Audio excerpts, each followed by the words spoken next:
हम कागज नहीं दिखाएंगे, मर जाएंगे लेकिन कागज नहीं दिखाएंगे, कुछ भी हो जाए कागज नहीं दिखाएंगे। याद कीजिए वो दौर जब पूरे देश में यह आवाज गूंज रही थी।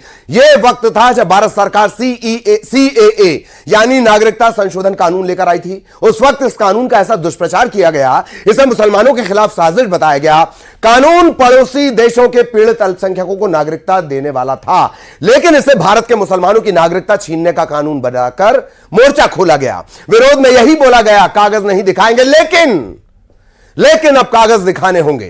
जी हां, देश में रह रहे अवैध पाकिस्तानियों, बांग्लादेशियों, रोहिंग्याओं को कागज दिखाने होंगे, क्योंकि यह रण है घुसपैठियों के खिलाफ, यह रण है देश बचाने का, और यह रण है घुसपैठियों को देश से भगाने का। याद रखिए, दुनिया की सबसे बड़ी जमहूरियत की सबसे बड़ी अदालत यूं ही नहीं कहती कि यह धर्मशाला नहीं है। भारत कोई धर्मशाला नहीं है। दुनिया भर से आए रिफ्यूजियों को शरण क्यों दें?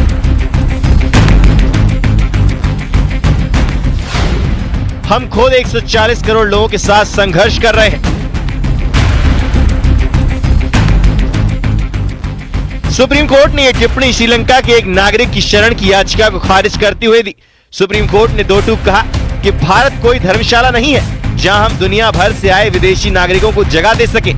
एक तरफ सुप्रीम कोर्ट ने शरणार्थियों पर सख्त रुख अख्तियार करते हुए गंभीर टिप्पणी की, तो दूसरी तरफ अब भारत में अवैध तरीके से रह रहे पाकिस्तानी, बांग्लादेशी और रोहिंग्याओं के खिलाफ एक्शन तेज हो रहा है। घुसपैठियों की तलाश, उनकी जांच और उन्हें वापस उनके देश भेजने के लिए गृह विभाग ने आदेश जारी कर दिए हैं, जिसके तहत घुसपैठियों के लिए हर जिले में होल्डिंग सेंटर बनाया जाएगा। गिरफ्तारी के बाद उन्हें 30 दिनों तक इन होल्डिंग सेंटर में रखा जाएगा। वहां पर जांच के बाद उन्हें डिपोर्ट किया जाएगा।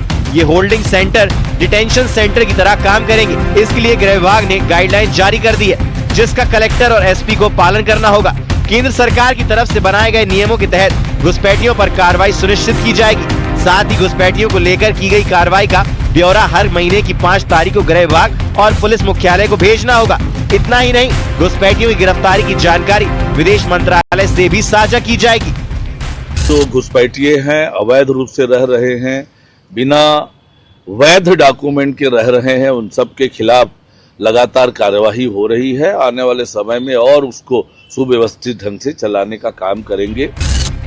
मध्य प्रदेश में भी गृह मंत्रालय के आदेश पर थाना स्तर पर हर बांग्लादेशी और म्यांमार के लोगों की जांच की जाएगी। बीजेपी विधायक रामेश्वर शर्मा के मुताबिक आंतरिक सुरक्षा के लिए दस्तावेज की जांच जरूरी है, इसलिए कागज तो दिखाने ही होंगे। बाहर के विदेशी लोग देश में आ जाएं और वो नकली और फर्जी डॉक्यूमेंट्स बनवा लें, उन डॉक्यूमेंट्स के आधार पर वो यहाँ के मूल नागरिक बन जाए, तो एक तो मूल नागरिकों का हक छीने, अधिकार छीने, उनको मिलने वाली सुविधाएं छीने, और बाद में जब कभी कोई घटना दुर्घटना घटित हो तो उस दुर्घटना में भारत के खिलाफ खड़े हो जाएं। इसलिए मैं समझता हूं भारत के गृह मंत्री जी ने, आदरणीय अमित शाह जी ने जो निर्देश दिए हैं कि लोग अपने अपने दस्तावेज दिखाएं, और दस्तावेज नहीं दिखाएं तो उनको भारत छोड़ना पड़ेगा। इधर उस कार्रवाई पर मुस्लिम पक्ष सवाल उठा रहा है। आरोप लगाए जा रहे हैं कि दस्तावेजों को हथियार बनाकर अल्पसंख्यकों को परेशान करने और देश से बाहर भगाने की साजिश रची जा रही है। नहीं, कागज तो जब नहीं है तो पहुँचाया नहीं जाए उनको, वो तो यहीं रहेंगे। आप देखिए, हम पैदाइश यहीं रुके हुए हैं, यहीं की पैदाइश है, और हमारी जो जन्म पत्री जो होती है हमें उसी का ही पता नहीं है कहाँ है भाई।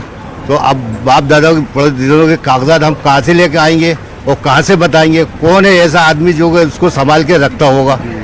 न किसी पहले जन्म प्रमाण पत्र नहीं बनता था, अब वो कह रहा जन्म प्रमाण पत्र लेके आओ, तो कहाँ से लेके आएगा इंसान? जन्म प्रमाण पत्र बनता था क्या पहले? पहलगाम हमले के बाद भारत ने जिस तरह से सख्ती उठाते हुए पाकिस्तानियों को देश से निकाला था, उसी कड़ी में कदम आगे बढ़ाते हुए अब घुसपैठियों पर एक्शन की तैयारी है। देश के कई राज्यों में पाकिस्तान, बांग्लादेश और म्यांमार के लोग बिना दस्तावेज रहते पाए गए हैं, लिहाजा अब उन्हें देश से खदेड़ने के लिए एक्शन मोड में काम किया जा रहा है। भोपाल से रमाकांत दुबे और रायपुर से युगल तिवारी, न्यूज़ 18। तो कागज तो दिखाने होंगे। एक बार फिर आपको हमारे सहयोगी हमारे साथ जुड़े हुए हैं और वहां पर लिए चलेंगे। भोपाल से रमाकांत हमारे साथ जुड़े हुए हैं, रायपुर से विश्वभरण हमारे साथ जुड़े हैं, कुछ लोग भी उनके साथ हैं। सबसे पहले रमाकांत, आपके पास कागज तो दिखाने होंगे। जी ललित, आपने बिल्कुल ठीक कहा कि कागज तो दिखाने होंगे। सुप्रीम कोर्ट ने भी साफ तौर पर कह दिया है कि हमारा देश कोई धर्मशाला नहीं है और 140 करोड़ लोगों के साथ हम खुद संघर्ष कर रहे हैं। इसलिए जो अवैध रूप से भारत में रह रहे हैं उनके दस्तावेज चेक किए जाएंगे और उन्हें देश से डिपोर्ट किया जाएगा, बाहर किया जाएगा, क्योंकि भारत कोई धर्मशाला नहीं है। हमारे साथ लोग भी मौजूद हैं, हम उनसे जानते हैं कि सुप्रीम कोर्ट ने जो फैसला दिया है, जो कहा है, उसको आप कैसे देखते हैं? देखिए, सबसे ऊपर तो हमारा सर्वोच्च न्यायालय है, तो जिसने भी मतलब जो भी चीज़ न्यायालय ने कही है वो सर्वोपरि है।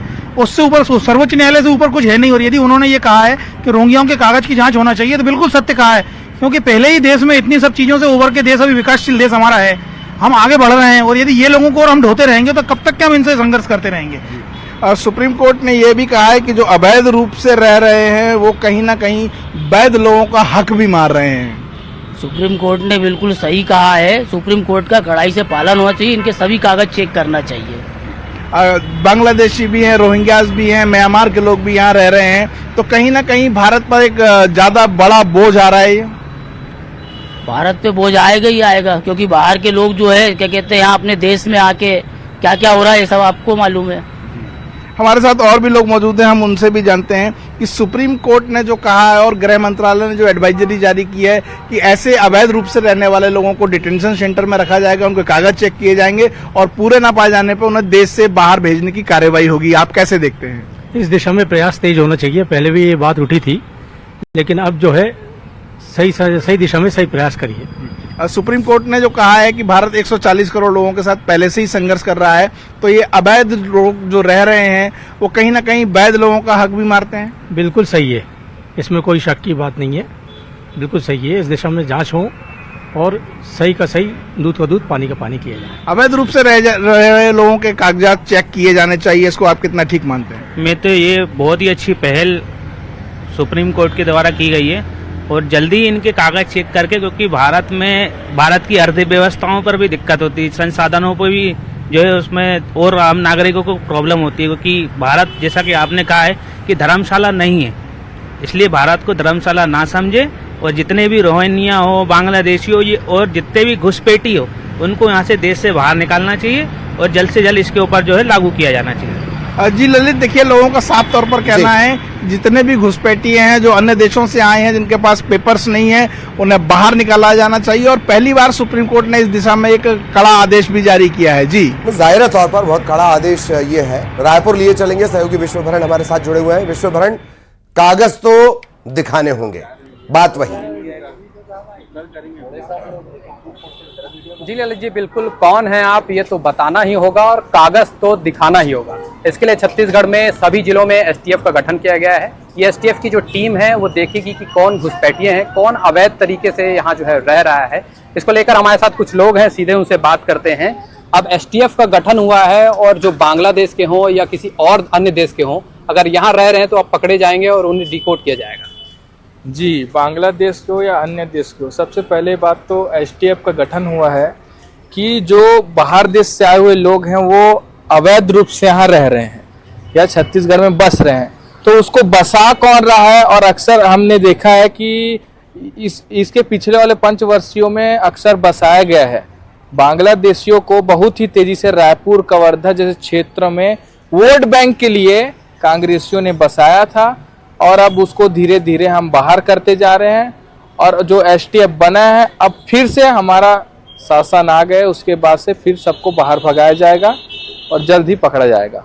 देखिए, कुछ जो लोग यहाँ अवैध तरीके से रहते हैं वो यहाँ के राज्यों के जो नागरिक हैं उनका हक खाते हैं। हम बातें करते हैं इनसे कि यहाँ जो लोग अवैध तरीके से रहते हैं वो यहीं के लोगों का हक खाते हैं। अब एसटीएफ बनाया गया है कि अब उनको जो है वो पकड़ा जाएगा और उनके देश भेजा जाएगा। जी, एग्जाम्पल के तौर पे बताऊंगा, यहाँ रायपुर में सदर बाजार है जहाँ सोने चांदी का कार्य होता है।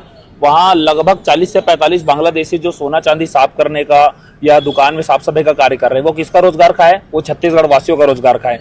तो जैसे आप देखेंगे एसटीएफ का गठन हुआ है, जो सरकार का बहुत ही साहसिक कदम है। मैं धन्यवाद देता हूँ केंद्र सरकार, राज्य सरकार को कि इसके तहत एसटीएफ के तहत 30 दिन के लिए जो भी अपराधी है या बांग्लादेशी है या पाकिस्तानी, उसको एक कैंप में रखा जाएगा, उससे पूछताछ की जाएगी। उसके बाद जिस भी देश से आए हैं, चाहे पाकिस्तान से आए, बांग्लादेश आए, उनको वहां भेजा जाएगा।